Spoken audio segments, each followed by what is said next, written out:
ಓಂ ನಮೋ ಭಗವತೆ ವಾಸುದೇವಾಯ.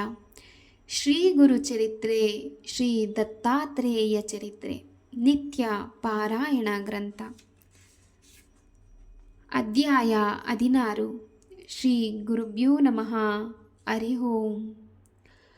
ಒಂದು ದಿನ ತಪಸ್ವಿಯಂತೆ ತೋರುತ್ತಿದ್ದ ಬ್ರಾಹ್ಮಣನೊಬ್ಬನು ಶ್ರೀ ಗುರುಗಳಿಗೆ ವಂದಿಸಿ, ಸ್ವಾಮಿ, ಹಲವಾರು ವರ್ಷಗಳು ತಪಸ್ಸು ಮಾಡಿದರೂ ನನಗೆ ಜ್ಞಾನೋದಯವಾಗಲಿಲ್ಲ.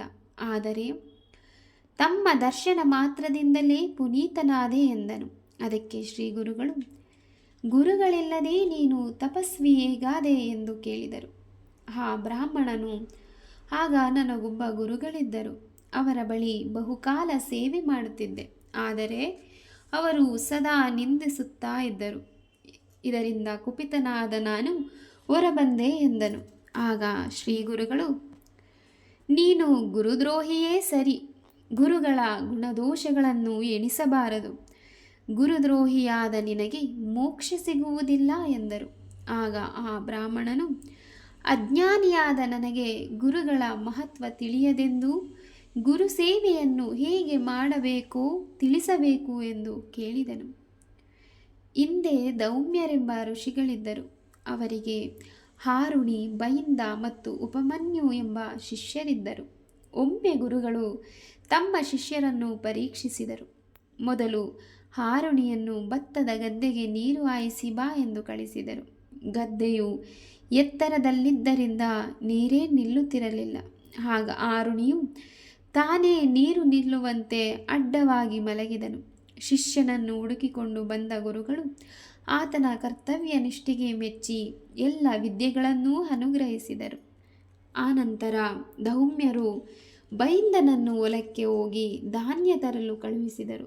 ಧಾನ್ಯವನ್ನೆಲ್ಲ ಗಾಡಿಯಲ್ಲಿ ತುಂಬಿ ಎತ್ತಿನ ಜೊತೆ ತಾನೂ ಅದನ್ನು ಎಳೆದುಕೊಂಡು ಬಂದ. ಆತನ ಭಕ್ತಿಗೆ ಮೆಚ್ಚಿದ ಗುರುಗಳು ಸಕಲ ವಿದ್ಯಾಪಾರಂಗತನಾಗು ಎಂದು ಹರಸಿದರು. ಈಗ ಗುರುಗಳು ಇನ್ನೊಬ್ಬ ಶಿಷ್ಯನಾದ ಉಪಮನ್ಯುವಿಗೆ ದನ ಮೇಯಿಸಲು ಕಳುಹಿಸಿದರು. ಆಗ ಹಸಿದ ಅವನು ಭಿಕ್ಷೆ ಎತ್ತಿ ಊಟ ಮಾಡಿದನು.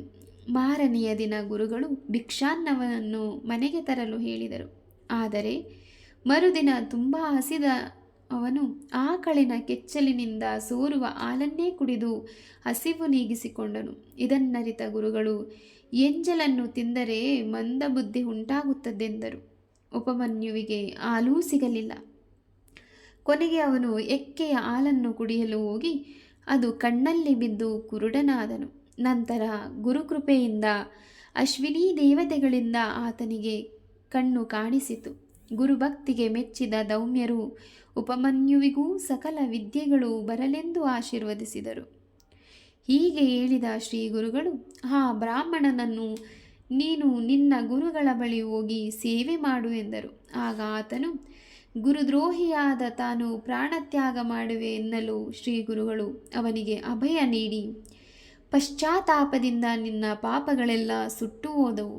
ನೀನು ಸದಾ ಗುರುಸ್ಮರಣೆ ಮಾಡು ಎಂದು ಆಶೀರ್ವದಿಸಿದರು ಎಂಬಲ್ಲಿಗೆ ಸರಳ ಶ್ರೀ ಗುರುಚರಿತ್ರೆಯ 16ನೇ ಅಧ್ಯಾಯವು ಸಂಪೂರ್ಣವಾಯಿತು.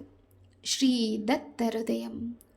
ಸ್ಥಾವರ ಜಂಗಮಾನಾಂ ಚ ದತ್ತಾತ್ರೇಯ ನಮೋಸ್ತುತೆ. ಐಂದ್ರ್ಯಾಂ ಪಾತು ಮಹಾವೀರ್ಯೋ ವಹ್ನಾಂ